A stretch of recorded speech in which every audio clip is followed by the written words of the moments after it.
Asiam Nisiaya. My name is Al Aquilano. My English name is Wade Grant. And today I want to acknowledge that we're standing on the traditional territory of the Musqueam, Squamish, and Tsleil-Waututh Nation. We welcome you today.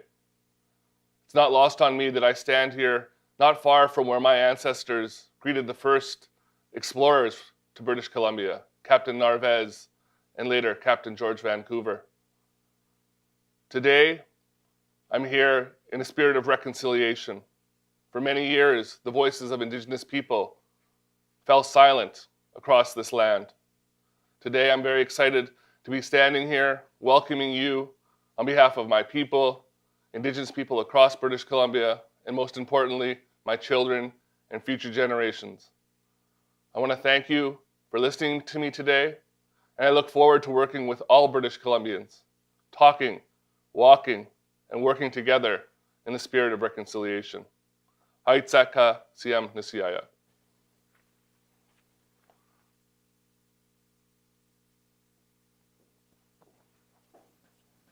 Thank you, Wade. Well, today is an exciting moment for the BC Liberal Party, the one that will chart a new path for our party, our province, and the kind of future we want for our children. Building that future is going to take big ideas, but it is also going to require our party to make some big changes. As an immigrant, a mother of 2 young daughters, and a lawyer, I want our party to reflect the British Columbia that we all want: inclusive, tolerant, bold, and ready to lead. We've done that before. Our party has made British Columbia a leader, whether it was on economy or on environment, and we will do it again. There are new issues that need new ideas, but principled, people-driven focus will deliver new successes once again. In my view, there is only one leader in the moment that can deliver that change. And that's why I'm very proud to say that I am supporting Kevin Falcon to be the next leader of the BC Liberal Party. Kevin is someone who understands the challenges that British Columbians face today, and he brings the passion and the experience to be able to deliver a renewed BC Liberal Party and a stronger BC. So let's get started. And now I'm very pleased to introduce my friend, a pioneer for women in BC politics, and my fellow co-chair, Diane Watts.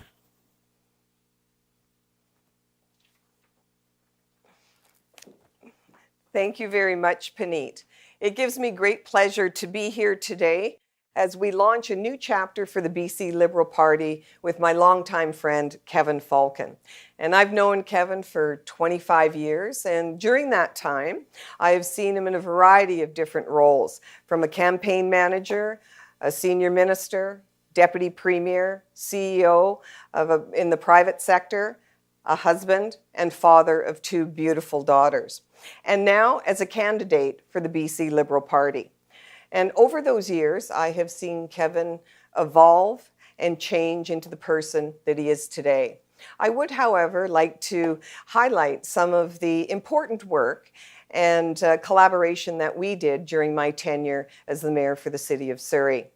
One of the most important initiatives that I wanted to come to fruition was the Mental Health and Addictions Precinct that was right adjacent to Surrey Memorial Hospital, and in particular, our Sobering Centre.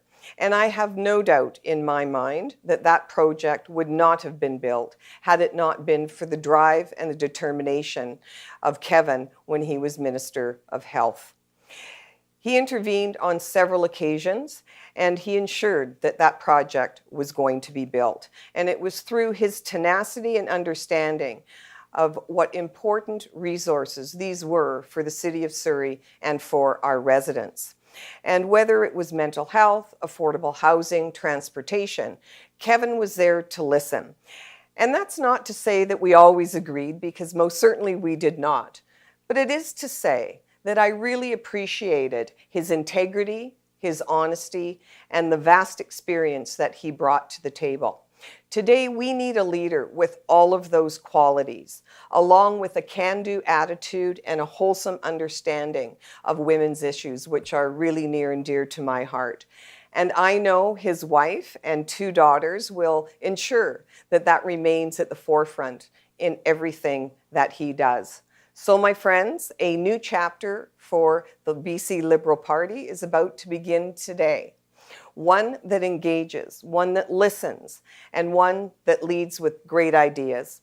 And it is a pleasure to introduce the next leader of the BC Liberal Party, Kevin Falcon. But first, we're going to watch a short video of Kevin and his family. These two. Which two? E and G. E and G? Yeah. D, D, E, G, E. No. So You said play, those two, didn't you? Yeah, but when you play C. Oh, wait, no, that was not it.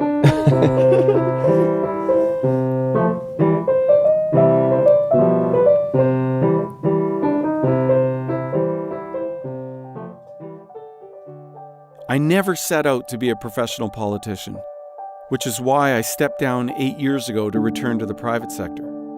And since that time, there have been other big changes in my life. Being a father has shaped my outlook, especially in terms of how I look at the future. I want my kids to have the same opportunities I did. I'm returning to public life for that reason, for my own kids and for kids right across this province. I grew up with 5 brothers and my parents in a 4-bedroom home my parents bought in West Van in 1963. My dad ran a small business and my mom was a nurse at St. Paul's Hospital. My brothers and I were very fortunate to get free tuition for high school at Vancouver College. The Catholic high school offered financial help for low-income families like ours, and I remain enormously grateful for that support. I paid my way through SFU with a combination of student loans and working graveyard shifts at C-SPAN shipyards in North Vancouver. I have a deep appreciation for our public healthcare system. My brother Greg lost his life at age 25 in an awful accident. My father suffered for many years with a degenerative disease, and I'll never forget the care he received. Without our healthcare system, our family would never have had the resources to care for him. It's why I'll always defend a publicly funded, universal healthcare system, but I will also demand that we challenge the system to provide better, more efficient services for British Columbians. As Minister of Transportation, I oversaw billions of dollars of major projects, including the Port Mann Bridge, the Kicking Horse Canyon, Sea to Sky Highway, and South Fraser Perimeter Road, all of which were delivered on time and on budget. I want BC's economy to lead Canada's economic recovery, but with a special focus on women and minorities who have borne the brunt of the economic downturn. But that's only going to happen with a leader who hasn't spent their entire lives in politics, or who has little track record to speak of. You know, against the background of COVID and all the big challenges we face in the future, there is an understandable loss of confidence in politicians who rarely, candidly, and honestly talk about the problems we face. We need competence and principled leadership that actually acts on the issues that are facing our province. Together as BC Liberals, we can accomplish so much more. And now, it's time to grow our coalition and ensure we are welcoming all those who share our belief that government has a responsibility to deliver cost-effective results, encouraging a growing private sector economy.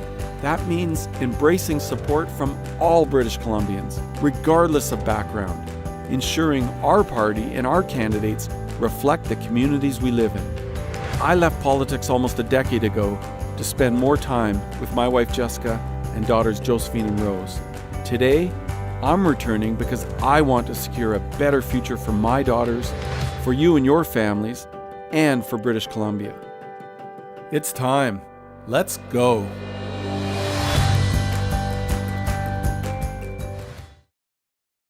Good evening, everyone. Thank you so much for joining me here this evening. And thank you, Wade, Paneet, and Diane, for that very kind introduction. Many of you know me, although I've been out of politics for nearly a decade now. My name is Kevin Falcon, and I'm running to be the next leader of the BC Liberal Party. I've called British Columbia my home for my entire life. Growing up, my mom was a nurse and my dad worked in a small business, raising 6 boys.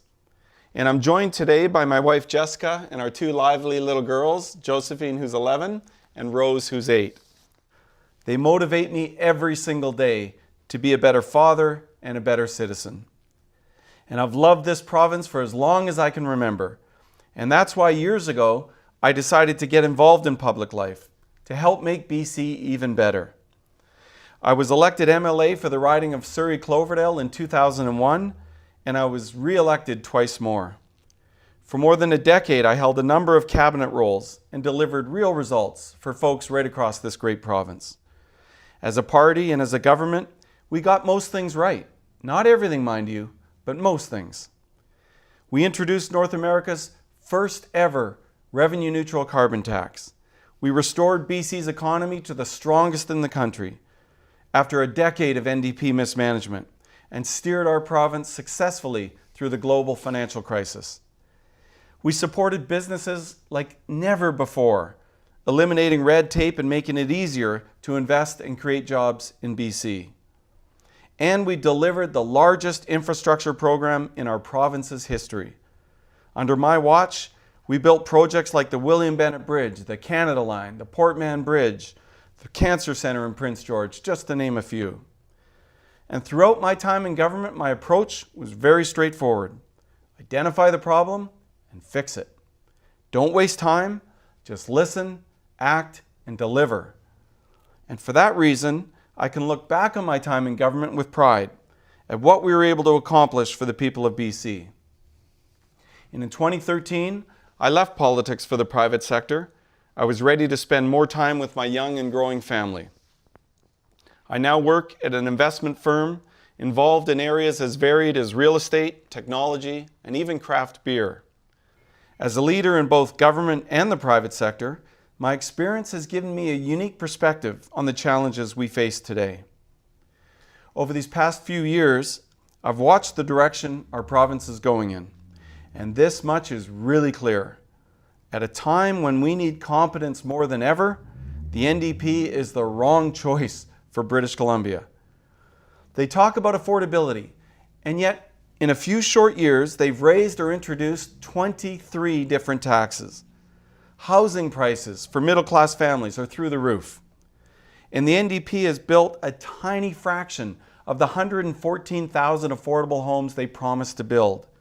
There is no way that they'll get even close to delivering what they promised for British Columbians. But that's the NDP way. They make all these big promises and they severely under-deliver. But it's not just their incompetence that has failed the people of this province.